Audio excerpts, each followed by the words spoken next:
Well, moving Anyway, on. yeah. Hey, Coady, how you doing? What's up, dude? Hey, man, it's been a while. Thanks for agreeing to talk to me. Sure, Uh, sure. so yeah, well, I haven't talked to you in like 5 years. I think I saw you 5 years ago when Big Business played in Raleigh, and a bunch of stuff has happened since then. So the first thing I want to ask you about, out of many things, would be how has the last couple of years treating you with this exciting post-COVID life going on, and what had to be canceled 2 years ago, and what have you since? And we'll get to High on Fire and the status of Big Business and other things. But what had to be canceled when COVID started? What were you thinking when all this stuff went down? Well, we just finished a big business European tour, like right when it hit. So I think we got home in February of 2019, and there was like whispers coming through of this like virus.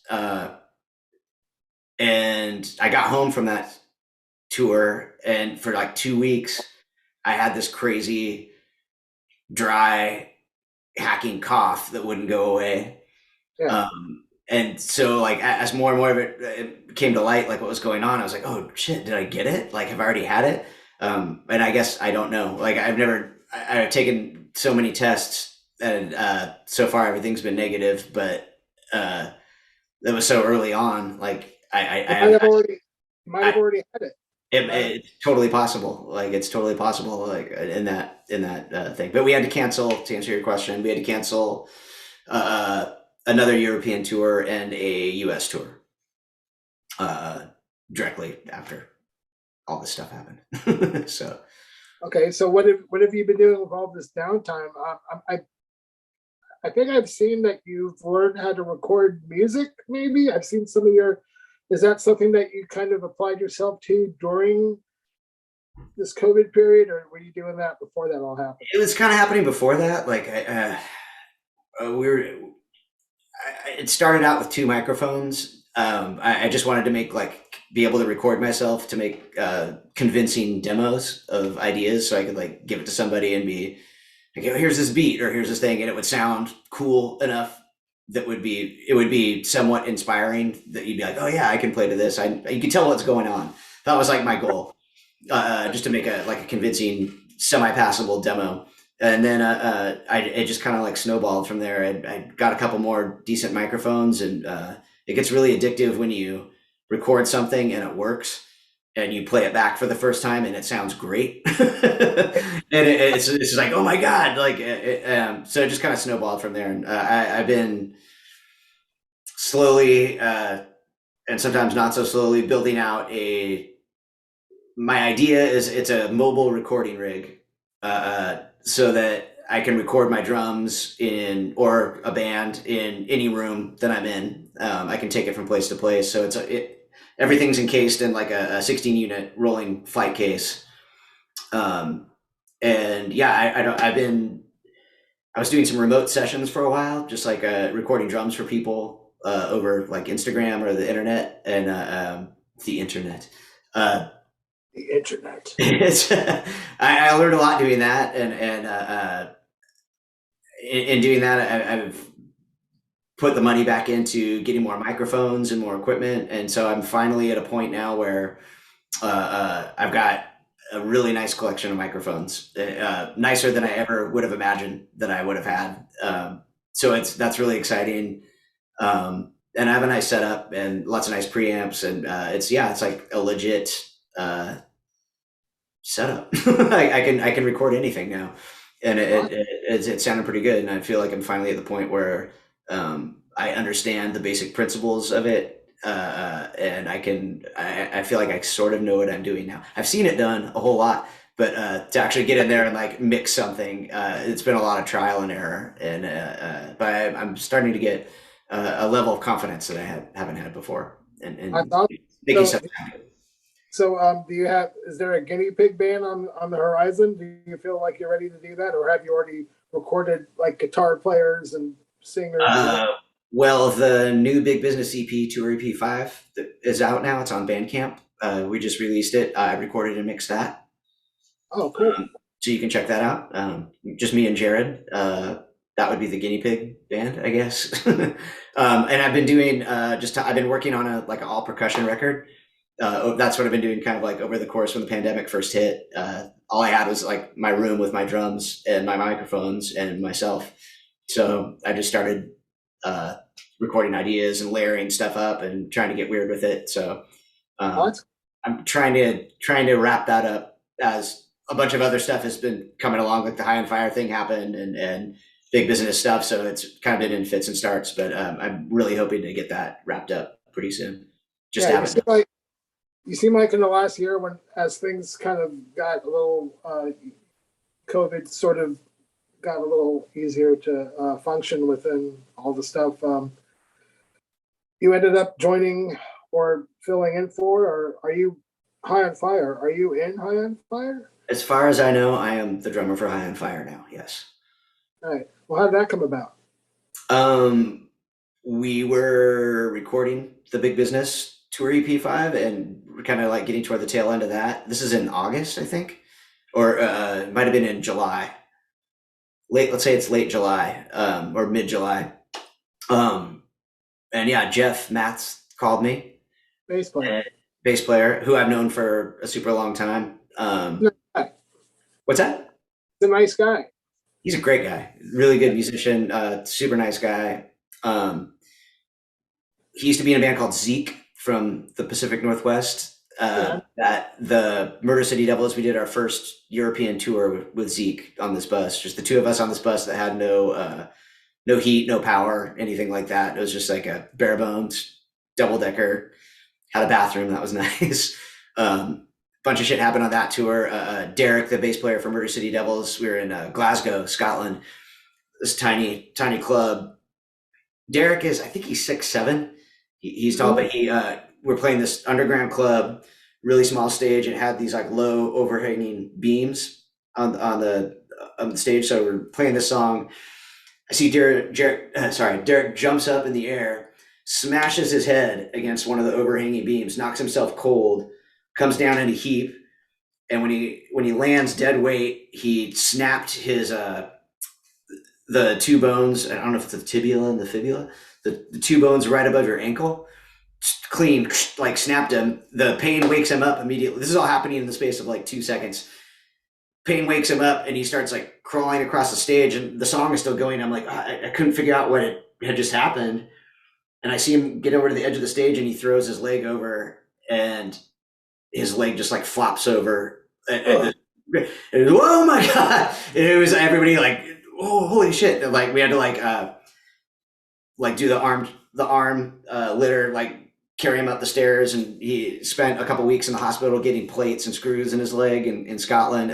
Anyway, during that time, Jeff was kind enough the tour went on, and we came back and got Derek again. But in the meantime, he filled in for Derek and learned a whole bunch of songs really fast and played bass for Murder City Devils. Yeah. And of course, you already knew Matt Pike from when you guys toured, when Big Business toured with High on Fire. Yeah. That was when I first met you. That was pre-Melvins and whatever. So you obviously have known him a long time too. That was right before we joined the Melvins. That was one of our first tours. That was fun. That was when Joe Preston was playing bass. And then later in 2011, Melvins and High on Fire did the Japan, Australia, New Zealand 2011 Earthquake tour where we were at Earthquake a go where we were in Earthquake Typhoon tour where yes. you were in a natural disaster and it was horrible. It was let me think. That was Japan, right? And then was there one in Australia, or am I just imagining? The first one was toward the beginning of the tour in Christchurch, New Zealand. Okay. That happened, and then we did the whole Australian tour, and then the end of the tour was Japan, and then the last show of the last tour was in Tokyo, and we were sound checking on stage when the quake hit. So those guys were with us for all of that. So we've Jeff and I have been through some stuff together. So it was, I really love him a lot. He's like the best dude. And he's like just an insane musician. Like, there's people who are like born a musician, like they just have a knack for it. Yeah. And then there's people who are super disciplined and they just like are dedicate their every waking moment to learning that thing. And he's both of those things. He's like naturally talented and he's like a complete monk when it comes to music. And I think he's going to school right now for music theory on the side, as well as playing in the band Mutoid Man and doing High on Fire as well. So yeah, and he does lessons. He does like online lessons as well. Yeah. He's really talk about rubbing it in. Yeah. Okay, so that and I have you recorded any music with High on Fire? Is that already happened? And I just We did. I recorded we did a Motorhead cover, Iron Fist, and that's going to come out on a compilation record that's coming out soon. And then I've recorded a couple of demo things, and then Matt was just in town. Jeff is recording Mutoid Man right now, the new Mutoid Man record. So while he was doing that, Matt came down here to my studio and we recorded a bunch of ideas and riffs and stuff, which hopefully will get us farther along the line to a new record, which we're hoping to get done this year. Right. And you're doing that. And in the meantime, as far as big business goes, I noticed that Jared and his family moved back up to the Pacific Northwest a while ago. So that is that going to be one of those things where it's like, well, here's a block of time and maybe we can do some stuff and work on whatever. Is it going to be like a long distance band sort of situation? I think both. I think we're going to try to, right now, the way the world is, everybody's just kind of doing, or any band I'm with, we're just doing little like hops. So it'll be like High on Fire this past year has done like, we did 3 shows in New York and Boston, 3 shows in Chicago, and so on. So it's just like, it's like a weekend here and there.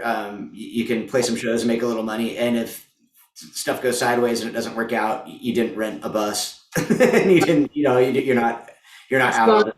It's not a soul crushing, emotional, extensive, life shattering, just little bits here and there. So if anything does happen that's bad, it's not like a 2-month tour having to go down the toilet.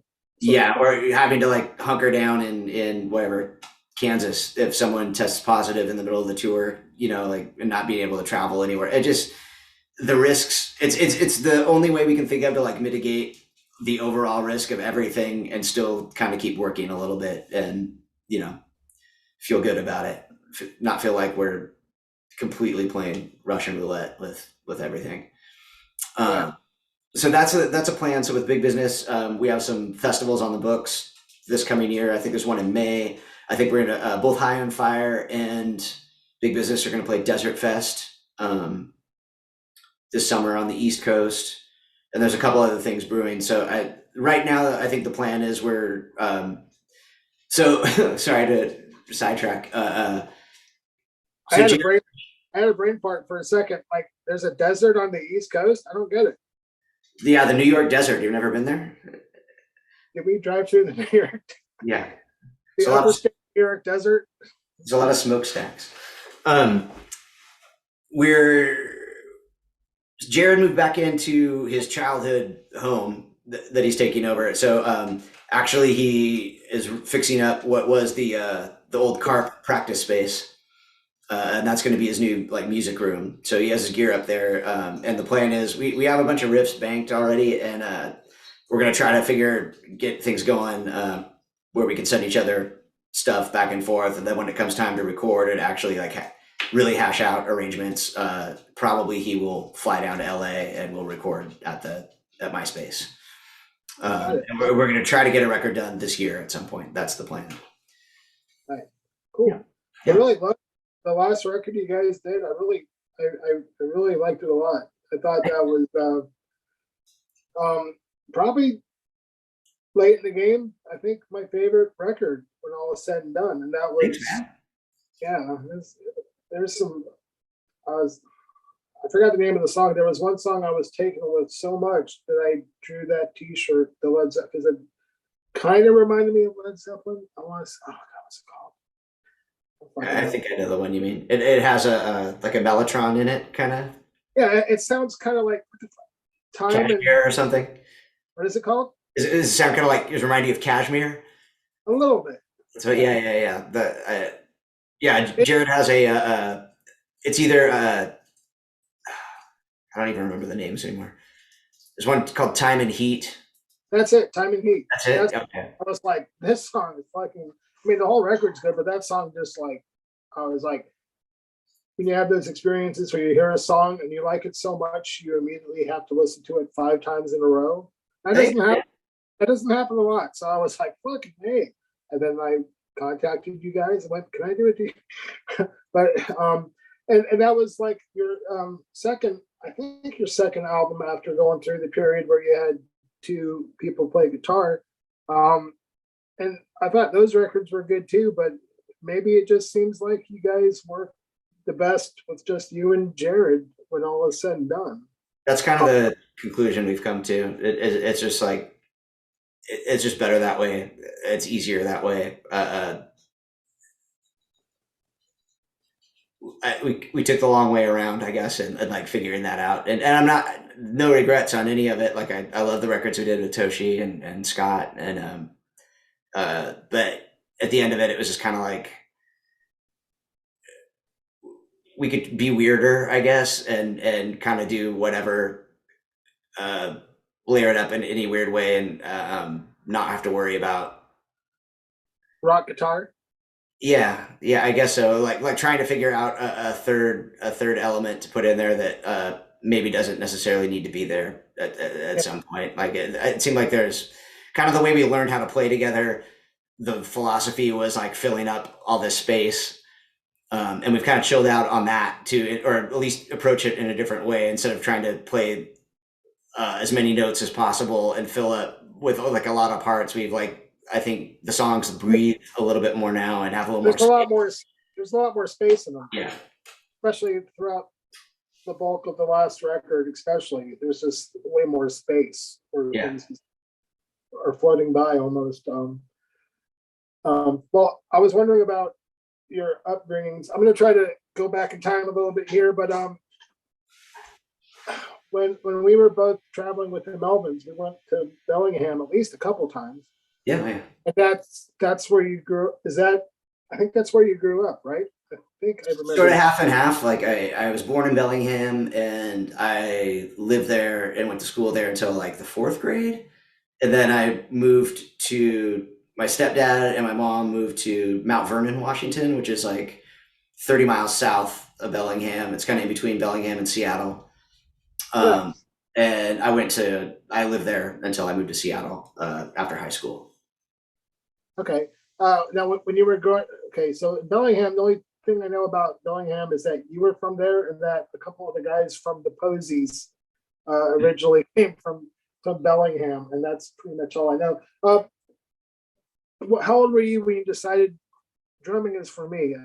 What was the thing that made you turn to drums? And was there like a musical moment, like maybe something you saw on television that made you go, well, I want rock music is cool. I want to play music. Did you have like an epiphany moment? And the reason I say that is because for me, I'm older than you, but for me, it was seeing Kiss. There was this TV show in 1976, and it was Paul Lynn, this comedian Paul Lynn, had a Halloween special, and that was my first exposure to rock music outside of the Beatles.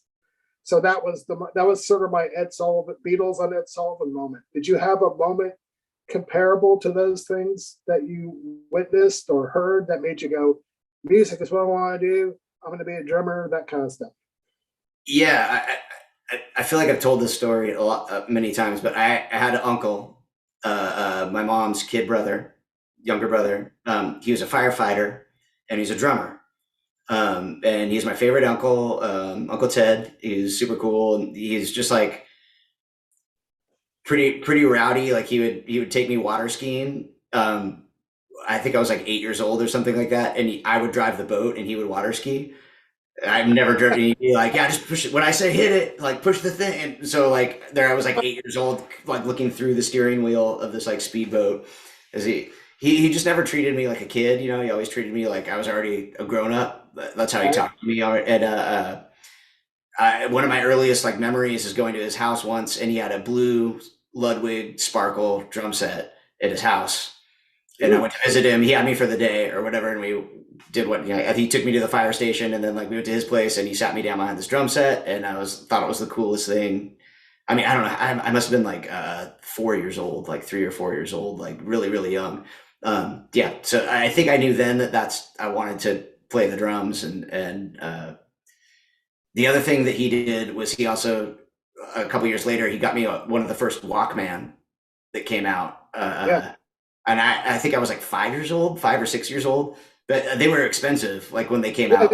they were really expensive. They came out, I think, during the later part of the 70s, and people were just fucking amazed. Like, oh my Yeah. God, you can Well, when he actually. gave it was like I knew it wasn't a toy. You know what I mean? It was like it was heavy. It took four AA batteries, and I remember it had two headphone jacks, and I remember it got really super loud too. But it felt like a stereo. You know what I mean? It felt like a real piece of like audio equipment. Oh yeah, it was serious business, because before that it was like, it was amazing. Just the idea that you can actually have this thing with a cassette in it, and I mean, it sounds funny to say that now, given the, but yeah, It was incredible. Like and I loved it. I listened to it all the time. And my stepdad he was kind of a metalhead, and he had all this tape collection. So that was what I would listen to. And my favorites were one of the first ones I pulled out was Judas Priest, "Screaming for Vengeance." Was one, yeah. Just maybe not their greatest record, but it was like pretty intense for a youngster like myself. oh And sure, then the second thing I pulled out, it was a double cassette. It was like they were, I don't know if you remember those, but they were like welded together in the middle. So it was like I'm two cassette tapes, and it was Kiss Alive 2. And mostly the cover, I was like, Gene Simmons with like blood dripping down his whole face, his tongue out. It was like I was terrified. Uh, and quite then intrigued. like it was so great. I listened to that. Not like God of Thunder was my favorite song. I listened to that over and over and over again. And I think that's kind of when I knew that I wanted to do that. And I knew I was a drummer, and I always thought of myself as a drummer even way before. Yeah, and Were you always were you always doing stuff like this? Like even now, because do you keep time on things and just like you just can't help? sometimes I've never been one of those guys, like a constant tapper guy. I am more now than I was when I was younger, like because I'll be thinking about uh, I think about more technical stuff than I used to, but I never was. But I would always listen to the drums first. That was the first thing I paid attention to. Anytime I heard a piece of music or anything with drums in it, that was the first thing I'd zero in on and try to figure out what was going on, like what drum made what sound and what the drummer was doing in the song. What's And Peter Chris doing there, or yeah, what? And falling you're downstairs. now you play left-handed, but are you left-handed? I am left-handed. Yeah. And I'm a weirdo though because I play sports right-handed. Like I throw a baseball right-handed. I bat right-handed. I play golf right-handed, but yeah, I write and I drum left-handed. when I learned how to play drums, there just wasn't any. I'm left-handed, and I play open-handed. Uh, But when I air drum, I play like you. like I like it makes more sense because it just looks cooler. But there was nobody around me when I was learning how to play drums to tell me that I shouldn't do this, even though it does sort of make more sense in my head to do it that way. Did you experiment playing on a right-handed kit, or did you just know right away that this is how I'm going to do no, it? I was the same way. There was a couple people I knew in town had drum sets set up that would let me come in and play, and of course they're all set up and set up right-handed. So that's how I first started. And when like a couple years later, when I finally got my first drum set and had it set up, I set it up right-handed and I played for a while. And then I was like, I should at least try switching it around. And I was playing like, classic only because that's how I've seen other drummers. I just thought that's how you did it. You know what I mean? Like, Most drummers are play right-handed. Yeah, yeah, and with a crossing over for the hi-hat, not open face, because I was like, oh, like, that's how you do it. So I was like, I should at least just try it. So I switched it around, and like immediately it was like, this is 100 million times better. This is way easier. It made sense so much faster. My left foot was much smarter than my right foot, so Right. that made more sense. Right. So when you first got behind the kit, though, those initial times, though, did you know right away that you could have the coordination like to alternate between your bass drum foot and like say your snare hand? Because like I always think that like when people get behind the drum kit for the first time after tapping on things, one of two things happen. Either you don't really have that spark and then you just have to learn and you end up learning your own weird way if you don't have the coordination, or does that make sense? Or you sit down and you realize, oh, this naturally is happening. I can do this. I mean, it's not good, but it feels right. Does that make sense? Yes. Yeah. You know right away that Like I said, I feel like I spent so much time listening to the drums only, or listening to the drums first and everything, that like I kind of in my mind I already like knew what was happening, like what the relationship to like the hi-hat hand or the ride hand and the foot and the snare hand, like what was happening, how it was proportionate, like yeah. you're hitting the kick on the 1 and the 3 and the snare and the 2 and the 4 or whatever. Like it was like, dude, like I knew that's what was supposed to happen. So I think it was a combination of that, and also I just couldn't believe that after years and years and years of thinking about it and wanting to do it, that I finally was sitting in front of a drum set. And so I think pure enthusiasm just like took over, and I was just like a lot of two-handed smashing as well. Like that was I wasn't too worried about like if I was borrowing somebody else's drum kit and I only had like an hour to play, or I was gonna make the most of it. And I was gonna hit it as hard for as long as I could. So it was just a lot of like, I think at first just pure enthusiasm and trying to get it, and then meeting people who play music and like playing with other people, that was huge. Yeah, it's exciting. Yeah. So that really, I think, catapults you forward when you're actually playing music with somebody else, like who's playing a bass or playing guitar, and you have to play along with them. You have to figure things out pretty quickly, and I think it's a really good way to learn. Yeah, definitely playing with other people certainly, increases your ability pretty quickly. Yeah, because you know how to read people and stuff like that. You also learn what good chemistry is, and when there isn't chemistry, and it's a good learning tool for sure. So were you kind of like, you brought up Kiss, and you brought up what's the other thing? Judas Priest, Screaming for Vengeance. Were you like sort of a punk rock sort of kid, or did that come later? Were you ever attracted to like the punk rock scene, as for lack of better words, or was it just music and that kind of thing? So your entrance in music had nothing to do with any of that. But no. I mean, I was like, I have a half sister, but we like lived separately growing up. So I was, all intents and purposes, I was an only child. I was alone at my house. So it was like all like heavy metal to start out with. Like it was kind of what my stepdad was listening to, and that was it. So it was, yeah. I mean, I liked. I guess I liked a lot of the scary bands that like scared me at first or whatever. Like I like Black Sabbath, like Iron Man, of course, was great. That stuff is terrifying when you first hear it. Yeah, exactly. But it wasn't until like I met. I had when we moved to Mount Vernon, like in the 5th grade. When I was in the 5th grade, I met this kid Kendrick, who became my best friend, and he lived like one cul-de-sac over from me, and he had 3 older brothers, and so they had like that was kind of like unfortunately they were all like into like Kiss and the same kind of music, so it wasn't super eye-opening, but there were some other bands that like I hadn't heard of before that I got into, and that was kind of like around then was like Motley Crue was happening, and it was kind of like I got into T-Rex, you know what I mean? Like that was like one band that I was like, oh, this isn't like heavy metal, but it's cool. It was close enough and weirder, and I thought it was cool. And, like Sure. Pink Floyd and all that stuff. I never liked Led Zeppelin because like that's kind of like what all like the jock kids listened to Led Zeppelin, and like everybody was super into Led Zeppelin, so it was like you had to listen to it. So I didn't really appreciate that for a long time, just because it was like those kids that were listening to that was not, they were not People my that crowd. people that you hated, that you wanted nothing to do with, so you can't enjoy what they're enjoying. Yeah.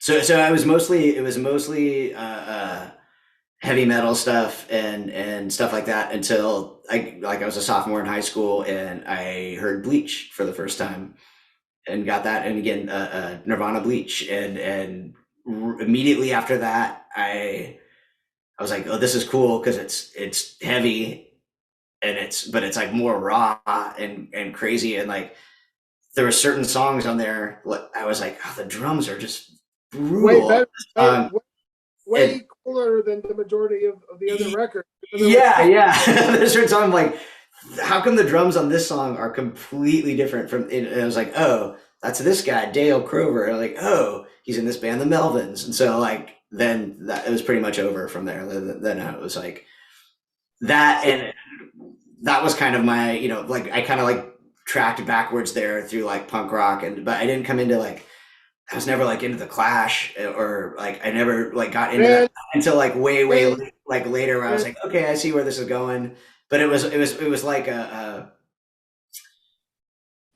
was like going back in time. You know what I mean? It was like I was like, oh, this is cool now. And then like I got really into like when I first joined Murder City Devils, we were like super into the history of like the New York punk scene and everything that went along with that, and all the tendrils that went out from there, like and kind of like developed from that.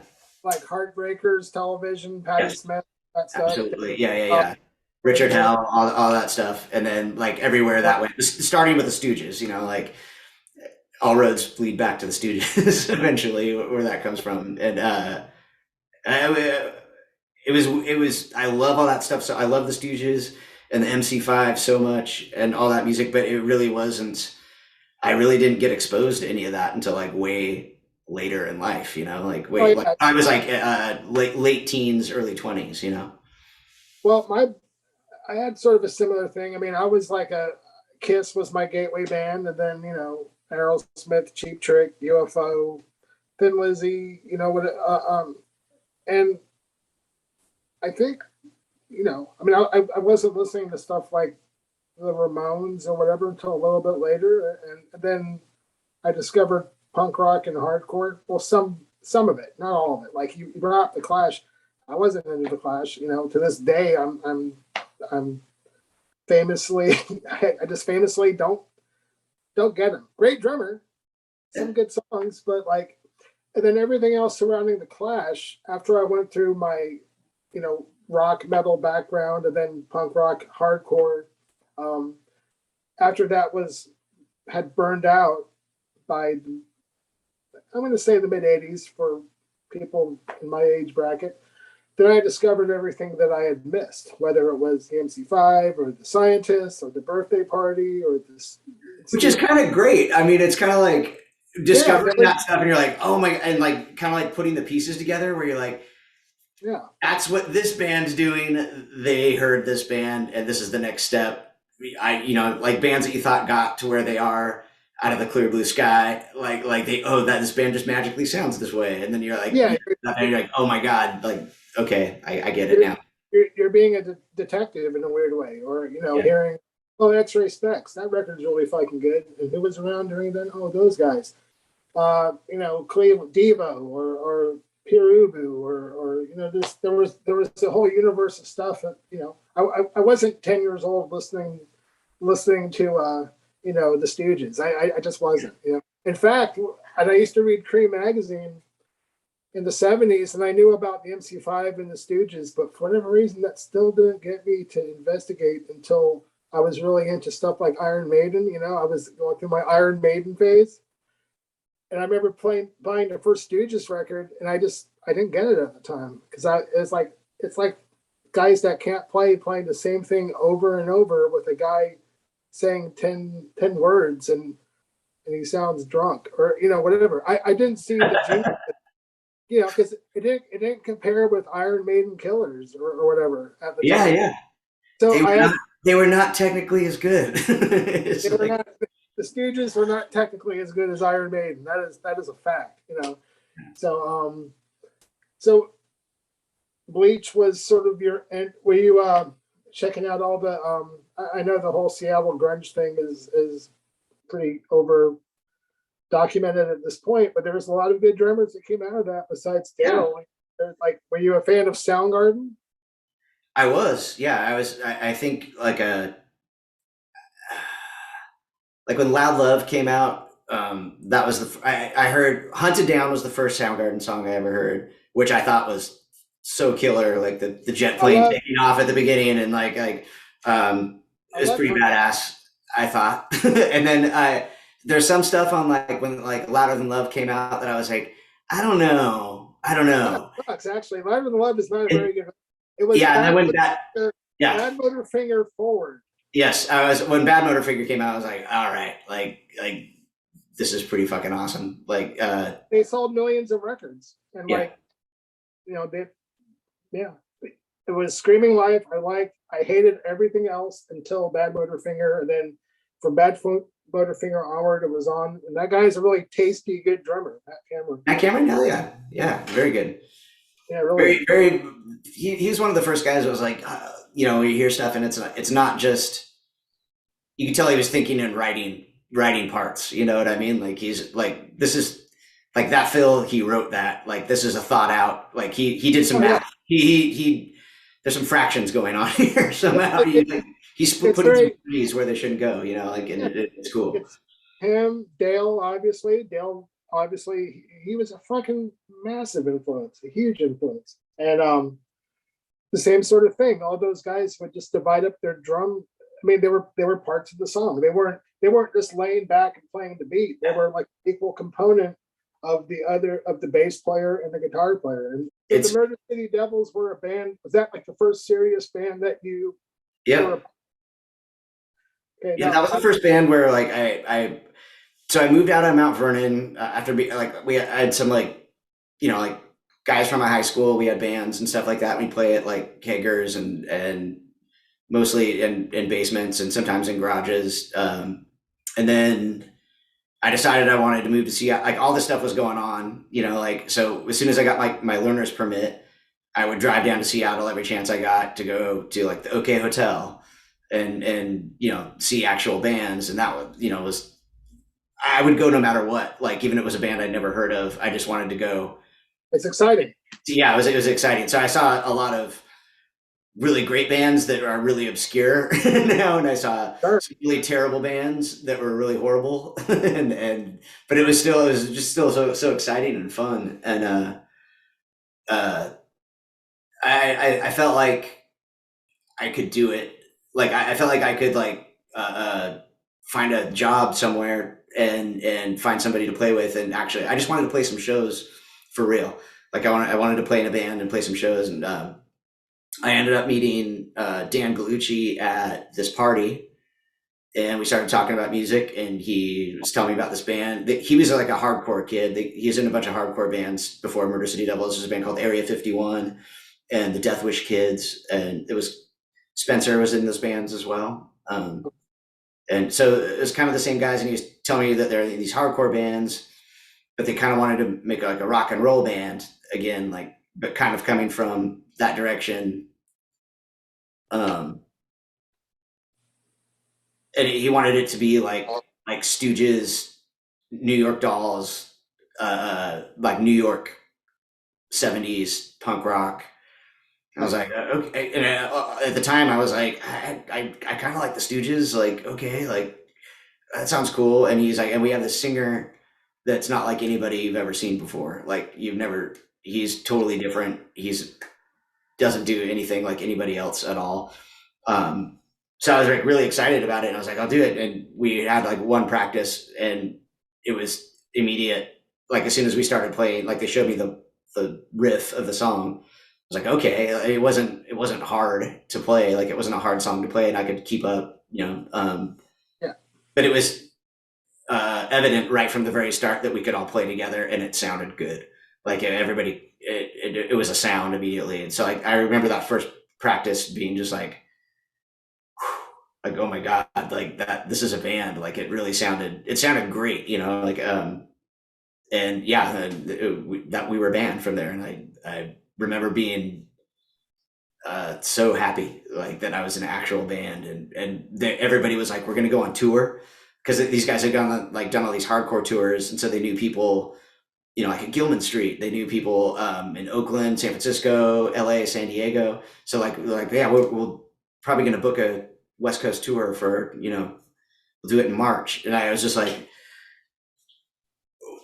for real? Yeah, we're gonna record a 7 inch and do all this. So it was like we were doing all this stuff that I couldn't fucking believe. We were like making an actual record, Yeah. and I couldn't believe we're actually got everybody was committed enough and had their shit together to like we all got, you know, we got a van and we went on tour. Like we actually did it and didn't make any money, but it was amazing. It was so much fun. I just couldn't believe that I looked into it. Like I couldn't believe that I found these guys who wanted to do the same thing I wanted to do, and I really liked the music and I really liked all of them, and I couldn't believe my luck. Like it was so much fun, and everything that happened that we did was something that I had never done before, and it was just a whole different world. Like after that, like it was amazing. It was really uh, I don't ever remember being that just like turned on constantly. Like I can't believe this is actually happening. Like I can't. It was so different from everything I had known in my previous life. Sure, sure. It's like it's that natural state. The first band you're in that does stuff. The first time you're able to leave your Oh band, yeah, whatever. And it's just you're just young, excited, and goofy. Is the way you're yes. like I can't believe they're letting us do this. And how old were you when you went on your first tour? I think I was either I was 20 or I had just turned 21. It was I right was around that. I was right there. I was 19, I think, or 18. I think I was 18. And looking back, I've talked to the people I played with in this band I was in, Scared Straight. And I'll talk to the singer Scott and go, I can't believe our parents just let us fucking go. They were practically just pushing us out. Go ahead, have a good time, just go. And just thinking about how, you know, it's like that's just crazy. But yeah, I totally remember it didn't matter how, and even if things sucked, it didn't matter. It was It still didn't matter at all. it Like didn't no, matter. It was like, man, this is great. This sucks, but this that is was still like everybody. Like we were a self-contained party. Like it was. If other people were involved, great. But we were totally capable of entertaining ourselves and yeah. having fun just with us. Like it was fine. So it was a no lose situation. Like if the shows were terrible, if we played not great, it was still so we just couldn't believe that we were really doing it and trying and writing our own songs. And more often than not, it was like a fun night. Like people were into it, and it just snowballed into this like we only would play 8 songs max too. So I think the longest that we ever played was like 20 minutes or something like that. Like it was, we were so excited that we'd like, you know, blaze through the songs super fast. So yeah, the longest set we ever played was like 20 minutes, maybe 25 minutes. And then it was done. So it was just like the super blast, quick blast of fun. And then, There's something to be said for that. There's nothing worse than something this is really good, and then oh they're playing too long. I'm not into it anymore. yeah, You get in, get out. You know that kind of thing. people don't want to hear that.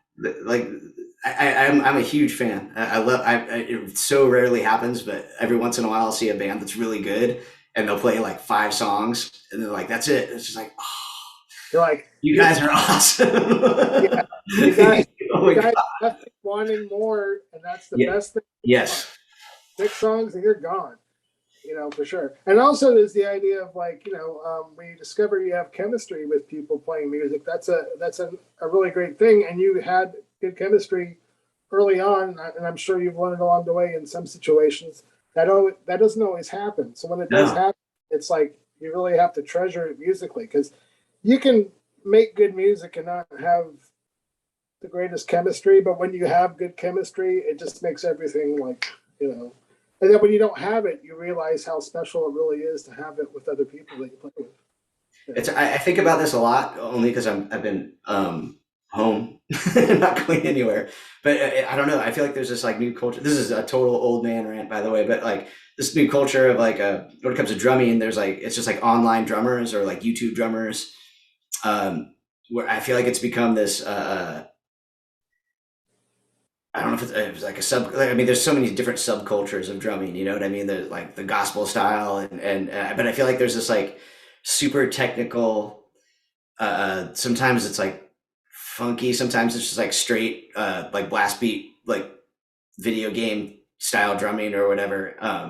And you can, it's weird, but it's like I can tell this kid or whoever is doing it. Sometimes it's like an 8-year-old kid, and it makes me want to quit everything because they're really, really good, and they can play like you've seen the videos anyway. Yeah, there's always. I always just want to tell them it's like don't forget to like play with other people because it really is like sitting in a room and like getting really technically good at what you're doing. Like that's cool and everything, but like when you watch that, trying to explain to somebody that when you're having this like musical like conversation with somebody else, or you're playing together and you're making something that's not, it's bigger than its parts or whatever, it's something different. It's not just the bass part with the drums. It's this whole new thing that happens at the same time. Yeah. And like, it's really, when it happens and when it hits when it hits you for the first time, it's so special and crazy, and it just takes you away. And then like, you're not even thinking about it anymore, but you're like playing, you're in the middle of it. It's just like you're riding a wave. I just hope that nobody's depriving themselves of that. I hope nobody's like, I hope that nobody's too scared to get out of the practice place and play with other people and not be the best technical drummer in the world for a second and just play something with this other person. And because when that does happen to you, like you're saying, you meet somebody that you have chemistry with, and you feel that for the first time, it's so incredible and it is so special, and it doesn't always happen.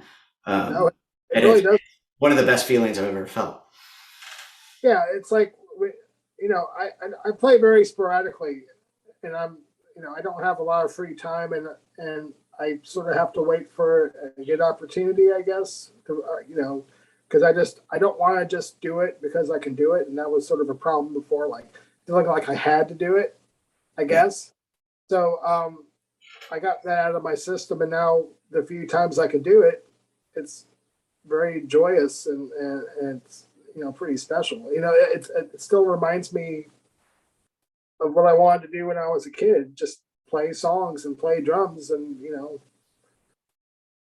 and every once in a while I still get to do that. And also you talked about flashy drumming and everything, and there's definitely a place for that, but I don't know, for the most part, I'm very content with my limit. I've been very content with my limitations decades ago. So like, I feel like I can maneuver okay with not knowing everything.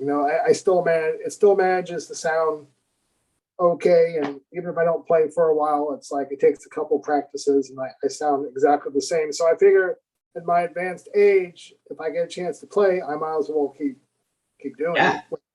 So because it's still fun, and that was initially what attracted me to it. It's just fun. Music's fun. And if you're not having fun, maybe quit till it's fun again and then try it again. Yeah.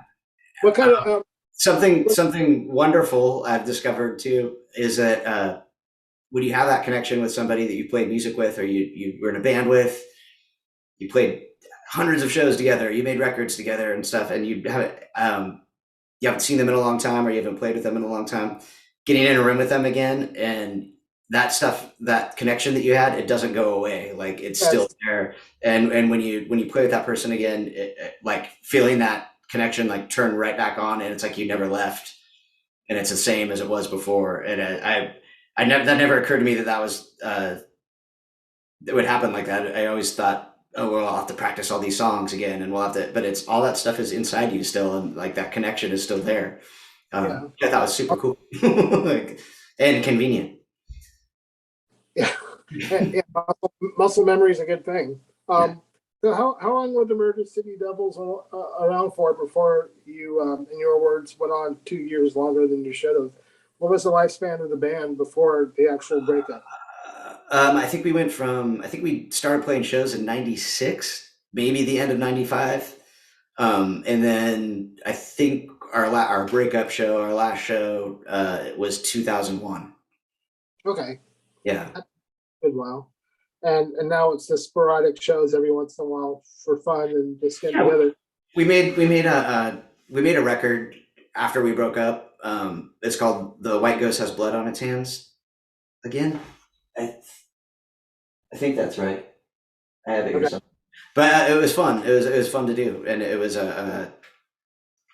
yeah. We just kind of like get together and play a couple shows a year, like whatever offers come in. If it's something that's like a good enough offer and everybody's free to do it that day, we'll make it happen. And it's just kind of like, it's not weird. It's really good to see everybody, and whatever happened between us, we kind of like are all present enough and have been through life enough to appreciate what we had, and that we still get to do this, and just kind of catch up and seeing each other is great. I don't think it would work if we like, oh, let's do a 6 week tour. I don't think that would happen. But it's kind of perfect the way it is right now. Like, we see each other just enough where it's still awesome, and we get to catch up and hang out and play those songs and feel that feeling of playing together. And then, then we go home.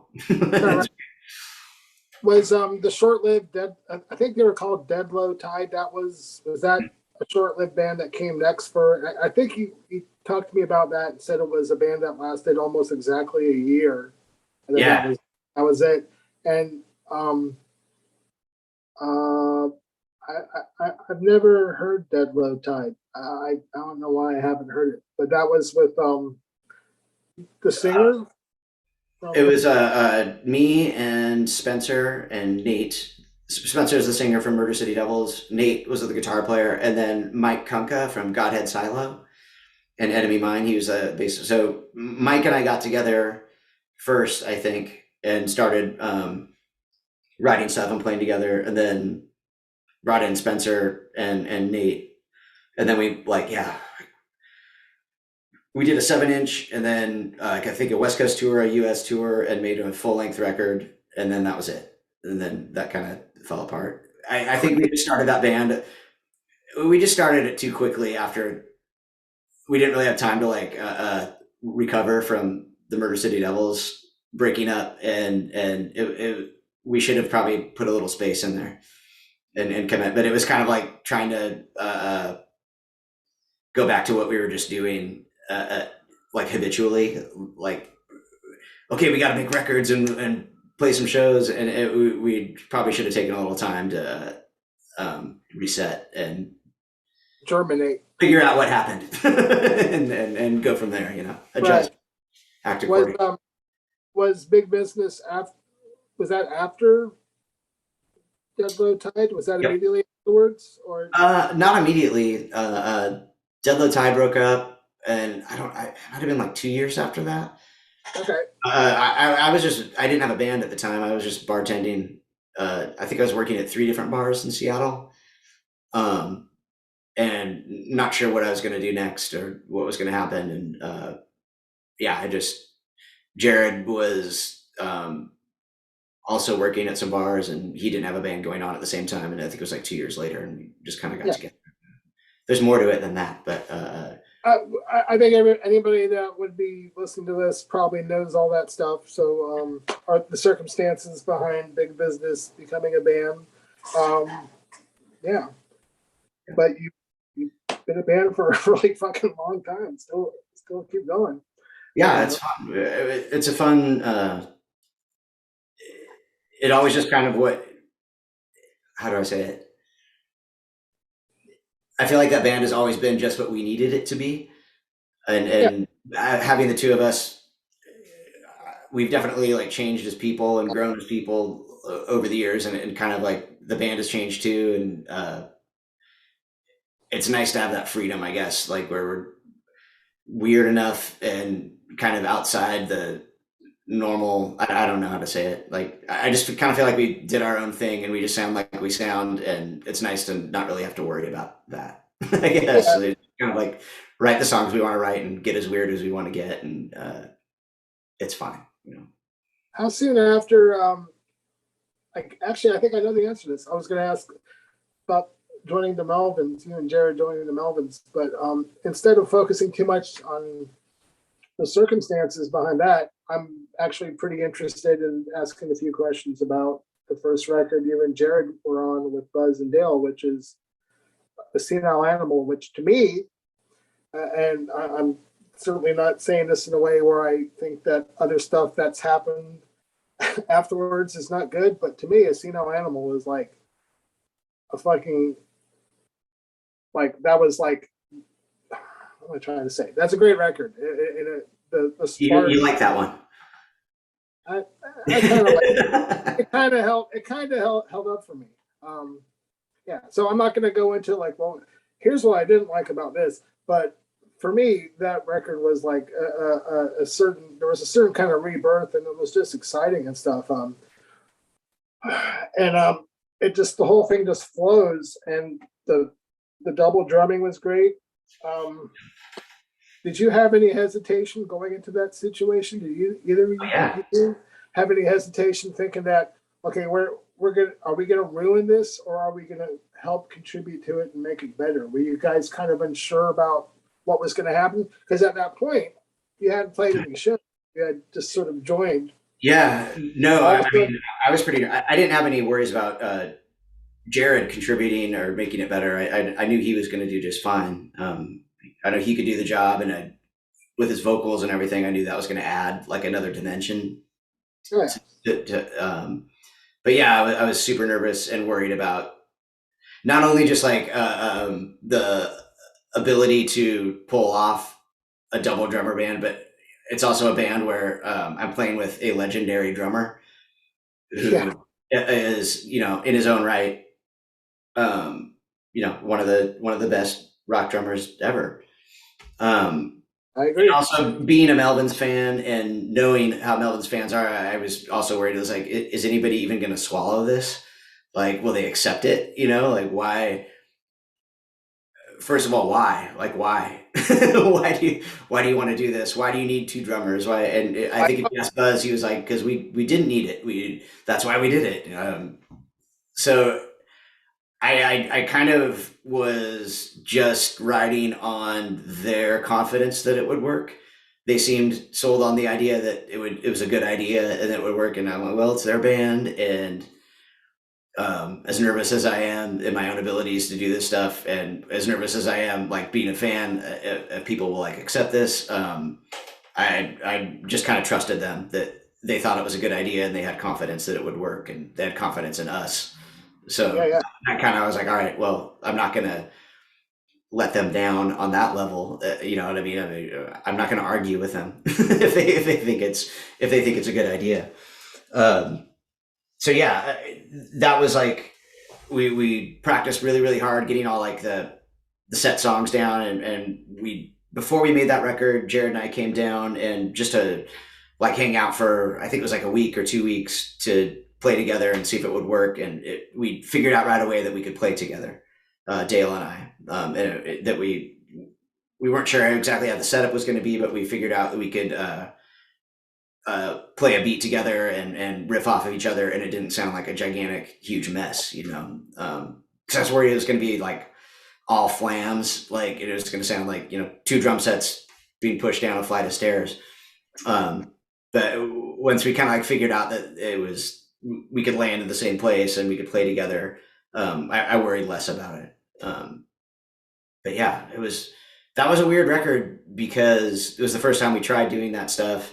And Tosh recorded it. I wasn't sure how he was going to record that. We ended up playing pretty much everything at the same time live together. And a lot of those songs I was so focused on nailing the parts and getting all the pieces to fit together and playing well. I was so I remember listening to mixes like after the songs went down, like driving home from the studio, and like, oh, this sounds like a Fucking song. great. Like, it sounds really good. Like, but I had never really like listened to the song from that perspective before. You know, I was just focusing on the That's, drum parts and making sure it's good. I was like, oh, this song's really cool, and there's all this other stuff going on. And then that was when I was like, oh, I think this is gonna work. Like, this is gonna be cool. oh And, man, yeah, I remember they sent me the recording, and I was like, fucking hey, this is, and just the way that you were in one side and Dale was on the other, and the production's sort of Buzz's guitar is kind of harsh, but in a cool way, and the layered vocals. And it was the first time I was thinking of things like Queen during a few of the harmony parts, and just the percussion and stuff, and the interplay between you guys. You know, you guys knocked it out of the park, I thought, as a listener. But I can only imagine how exciting that must have been to hear it as a listener for the first time and go, "Fucking hey, man, this is really good." it was a massive relief. I was like, okay, these songs work. They sound good. Like, it sounds cool. Like, I didn't think I was still like I'm not sure if people were gonna be stoked on like having another drummer in the band. But I was like, this record, I'm proud of it. Like, I think the songs came off great. It sounds good. And I'll always be grateful to those guys for like believing that we could do it, and having faith in us that we could do the job and that it was going to be cool. You know, like, Yeah. that was a huge boost to feel Oh, like, sure. uh, having those guys who I've, looked up to for so long, and Dale being a personal drum hero of mine, believing in you and having faith in you that you could do the job and do your thing without being they really didn't it wasn't an overbearing presence. They kind of let us play the way we played already, and they wanted us to play like ourselves. So yeah, it was a great feeling to have them believe in us and trust us to do our thing and have it, all come together and work out. And then go on a 3-month tour. Almost immediately. Now, Buzz let me come out. He let me come out. I think Buzz Neil let me come out for 2 weeks, and it was like I would sit behind you and Dale, because there was no reason for me to be there, but I remember that, and just watching you guys, and it was like, this is really fucking cool. This is really cool. It was a really nice period. It was like witnessing a drum lesson every night. You know, yeah, it was definitely a really cool experience. A lot to look at. It was hard to explain to people too that I think once everything gets going and there's just a lot of limbs and sticks flying around, and it really isn't as hard as it looks or whatever. Like, when you see it, it looks like it's hard to do, but it really isn't. Especially when you could see the other drummer, and like the way we were set up, it was easy to turn. Yeah. And also knowing Dale's style, I was pretty good at guessing, not exactly what he was going to do, but I was pretty good at guessing where he was going to land. So I could usually, if we separated, I usually knew where we were going to meet up again. So a lot of accidental stuff probably came off looking like it was on purpose. So that was helpful. It was kind of like, I mean, I don't want to say the teacher and the apt pupil, but it was kind of like, it was kind of like that. It seemed like he always led, and you complimented. You danced around. You danced around his drumming, like but occasionally it would be vice versa. Like, I think there was that song Blood Witch where like you both do this pattern, but then one of you does that toka. It's real slight, but it's real noticeable if you like pay attention, that there's like a lot of interwoven stuff. And I don't know a lot about other two drummer bands except for maybe the Allman Brothers on that live record, but it worked. As trying to say. So cool. Yeah, I'm glad it worked. It would have been a bummer if it didn't. It would have been a long drive home. But yeah, no, it was really fun to do, and I don't know that many other people that got to try something like that, and I don't think a lot of people have the besides those guys have the guts to try something that different. For a band that's like so established and everybody thinks of them a certain way, they're certainly not afraid to Try throw that something. out the window and do something totally different. Yeah, they've done it several times for sure. Yeah. Is that your favorite record that you played on with when you were in the Melvins? I think it probably is only because it was the first one and like like I said, like the feeling of that first time hearing it and knowing that it was going to work out and that the songs were going to work and it was going to, come across all right. Like it felt great. It was kind of like a total new beginning on many levels, moving to LA and playing with those guys and having this new band and this new dynamic going on with dudes that, we've looked up to for a super long time. It was great. So I'll probably remember that record the most out of those three. Do you have a favorite Melvins record outside of your involvement? Like, is there a favorite record of yours outside of your involvement? I always really liked Bullhead and Lysol. Is there any more future stuff? I think we actually did cover all the stuff that you're working on for the near future, but eventually there'll be a High on Fire record. You're going to keep playing sporadic shows with them, right? Yes. Waiting to see what happens with this whole COVID life that we're living, how it's going to turn out. Eventually doing stuff with Jared. So I can learn how to record music. So your drum only record. When's that going to I don't know yet. Every time I start digging in, something else comes up. I have to drop it again. But I'm going to try to get it done this year if we can. All right. Well, you seem like you've stayed pretty.